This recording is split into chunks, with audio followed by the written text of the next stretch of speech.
So we kind of have talked about the pros, the big pros, the cons, but I think our number one con and our biggest regret in our bus is...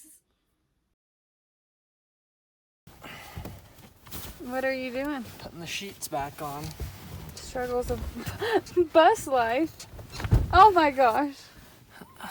Looked a little weird. Also, when heat changes our headboard, it scraped all of our paint off. Our headboard just got a little bigger. Bus life struggle of just wanting to drive and get to new places. You leave a lot of dishes. And somehow when we drive, our paper towels. We need to get a better paper towel holder because this is probably like our second or third time doing this. Hopefully this isn't TMI for all y'all, but other bus struggles, shaving. Mainly because we have an outdoor shower and shaving is hard in a shower anyways for me. I don't know if it's for the rest of you girls, but outdoor shower makes it even harder. And next, having your period in a bus. Not very hygiene friendly. We'll just leave it at that. Next bus life struggle. This part's clean. Dirty. It's just all dirty right here. Right where our nasty feet come in, or Nathan's nasty knees come in. Oh my. I had to check some stuff underneath the bus. And handprints dirty. White, I love our white and our cream, but it does get dirty. That's part of bus life, huh? Some extra cons that we've had by experiencing bus life or now being home is parking for the bus was the worst. The worst. Nathan, he would be so frustrated. There would be bus parking and a car would take it. Or Especially all you people in national parks that are like, well, I'm just going to park here. Because those are the only places we can park and people would take them. Because I can fit in a regular spot, but I have to back in and I have to have enough room that I can pull almost all the way out because from side to side, I am usually over the line on both sides. I can park this thing just fine. It's just having enough space to be able to move around after or get out of my parking space. Yeah. And we also had some national parks or some beaches, some islands. They would prohibit bus, RVs, campers from being there. And so if you're traveling full time, you'll experience that as well.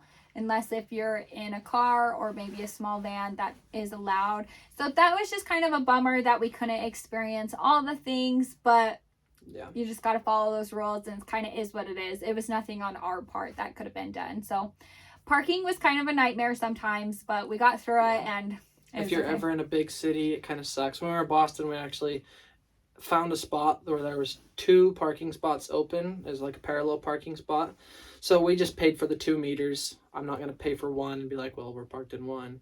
So we paid for the 2 meters. I'd rather pay that than a parking ticket. Yeah. But parking, I would say, was probably my biggest frustration the entire trip. Because there was lighthouses. A lighthouse that I really wanted to see.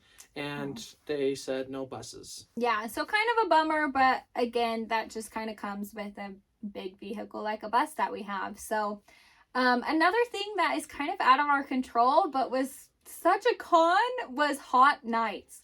We are from Utah and it gets cold in the night. Even in the summer, it drops down. Yeah, it drops down.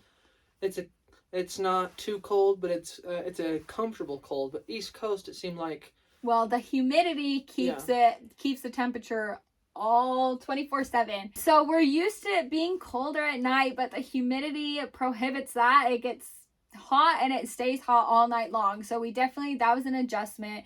It was better as the time, as the trip went on. I feel like we just kind of got used to it, but it's still definitely, Maine was a lifesaver. It got cool at night, really cool actually. And so we loved that, but it was hot at night, and so it'd be hard to really want a blanket or to cuddle. It was like, nope, I can't be touched. It's too hot. Another con, I would say, it's not a con about the bus or anything. Bus life. Bus life on the east side of the U.S. is public land is not as common as it is here in the West. Here we can, within a few minutes, we can be on public land and be on a lot of public land out there. If we ever decided we want to go to public land, there was like national forests and stuff, but not that many, and sometimes it'd be hours that you'd have to drive. Yeah, and it would kind of be a detour for us. So like I said, we had our route. We were definitely flexible in that, but finding public land was hard. So a lot of our nights were spent at Walmarts or other parking lots, whereas we didn't really foresee that. We thought we would be in nature and all these things, and it didn't kind of happen on the East Coast. So public land was hard to find.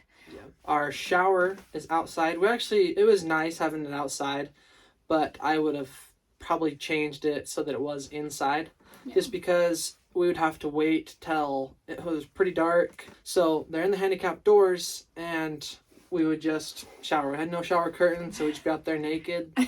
But we would wait till it was later in the night, usually after 11 o'clock or so, and one person would kind of watch and be on guard to make sure no one was coming around or anything.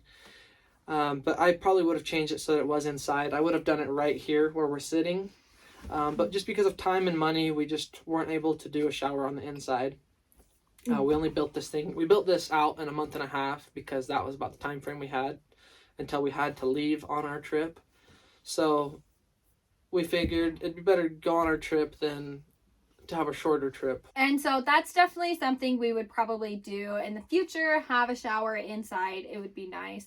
Also, this is probably just certain places, but the bugs in some places were huge and disgusting and weird that I'm not used to. And so I never experienced it a ton when like showering outside. I could hear them and it would freak me out. But bugs, again, something that I can't control. But camping, traveling, bus life, you experience that. And so some snow fell on our windshield. That scared me. It scared me because I felt like it hit hard. I know. And I don't know what it would have fell that hard from. Because we're not parked underneath anything. The top of the bus. I know, but that was like falling like 3 feet. Anyway, so the bugs are gross and weird that I'm not used to, especially the East Coast big ones. So that was a con of bus life, not of anything I could control again. One thing that kind of was a con, we're clean people. We like to have our stuff clean, but sometimes we leave a cup on the counter or a water bottle or a bowl. Or a pot full of water. Yeah, that's soaking. And just out of habit at our house, sometimes we just let stuff soak or we just drink some water, set it on the counter. There's a lot of times we would leave and stuff would start to go off because it would just slide off easy. Because usually we're in a parking lot, so we would turn out of a parking lot and we had a lot of messes.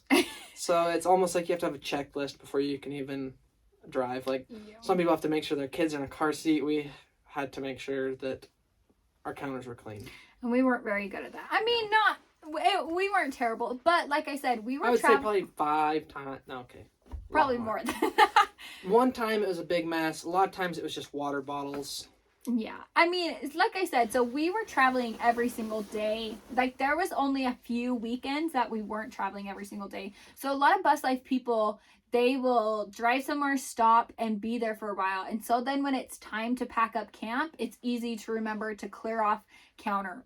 We would be driving, stay at a Walmart, get up, go, keep driving, go to a next destination to explore for the day. And so when it's like that, you get up, you get ready, brush your teeth, things like that. Things are still left on the counter. And so that's what we ran into. If we were staying at places longer, I think it would have been easier because it would have been at the mindset of cleaning up camp. This was just like, let's go. We're 10 minutes away from the place. Let's go and explore. Things were on the counter. So that was just a con. We just kept forgetting. Some people might be great at that, but traveling every single day, we kept forgetting. So we kind of have talked about the pros, the big pros, the cons, but I think our number one con and our biggest regret in our bus is not putting a passenger seat in. This was not by design. We definitely wanted one. We had actually found one. Nathan had messaged. The guy didn't, or the girl, I don't really know. The person didn't respond. Messaged them multiple times and never could get them to message back. And it was a perfect seat. It would have been good. Then she could have sat up there next to me. We do have a seat belt for her, pretty much actually where she's sitting. Yeah.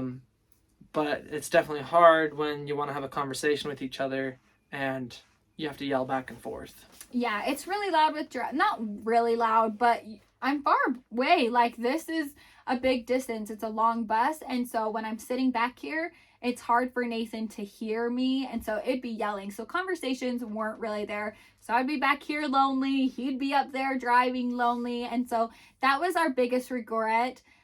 Like Nathan said, we had found one, but it was mainly time that we didn't have to really get one and to continue that search and find one. So that is something that if we ever have a bus or a van like this that only has a driver's seat, we will make sure to put in a passenger seat.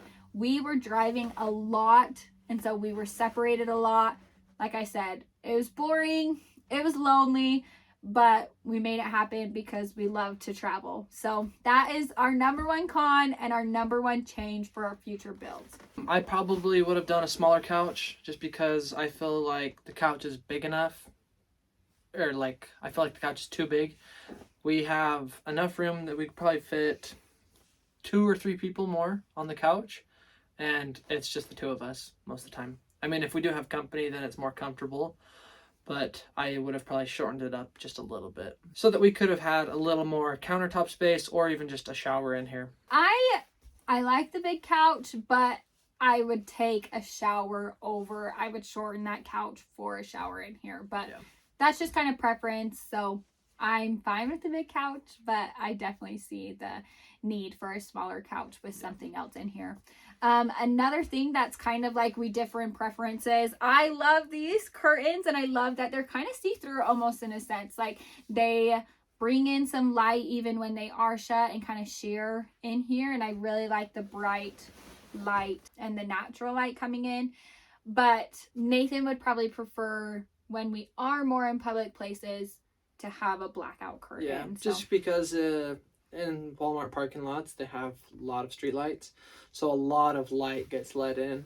So it was just a little harder to sleep. I mean, I feel like we slept pretty good, but it definitely was a little tougher to sleep when it's so bright outside. Some other things that we haven't really talked about: our sink and our gray water tank. We love our faucet and our sink, and we love that we got them for the prices that we did. We got a bigger faucet, but without really realizing it, sometimes our sink was too small to do little splashes up and out. Not a ton. It was easy to wipe up. It really wasn't too big of a inconvenience, but we definitely would have put a bigger sink if we had the option to for the next build. It's just harder to wash dishes. You almost have to take all the dishes out and then just wash one in there, move it, dry it. But it would be nice to have dishes so that we can just push them to the side inside the sink so you're not getting the counter all dirty. And yeah, just like Disha said, we'd splash, and it's just more cleanup than you want to do. Yeah, but not a huge inconvenience. That's not something like, if we couldn't get a bigger sink or didn't want to spend the money on a bigger sink, I would still be okay with the setup we have. One thing we would also change is our gray water tank is underneath the sink in a 5-gallon bucket, 5-gallon water jug, and we have overfilled it before, and it sucks because then you got to clean it up. So I wish we would have had a tank underneath, but because of time again, we just didn't get to that point. So if we do another build, we'll definitely make sure we get underneath there and get a tank. That is mainly our pros and our cons and what we would do differently for our next bus build. If you have any questions, comments, please comment below. Tell us what you think. Tell us if you have ever done the bus life or traveling. Tell us things you would change in our bus. I mean, we're fine with that. Give us suggestions. We hope a future build is in the future. Right now it's not. but who knows when it will be. So definitely leave your suggestions, your comments, your ideas. But thanks for watching. We're so happy you guys are here with us. And yeah. Make sure to check out all our other videos, our van tour, our bus tour. You can see our bus build. Yeah. Those are all things that they will definitely answer some questions that you have, because we're not doing a huge tour here. We're just talking about some things that we would change. So catch us next week.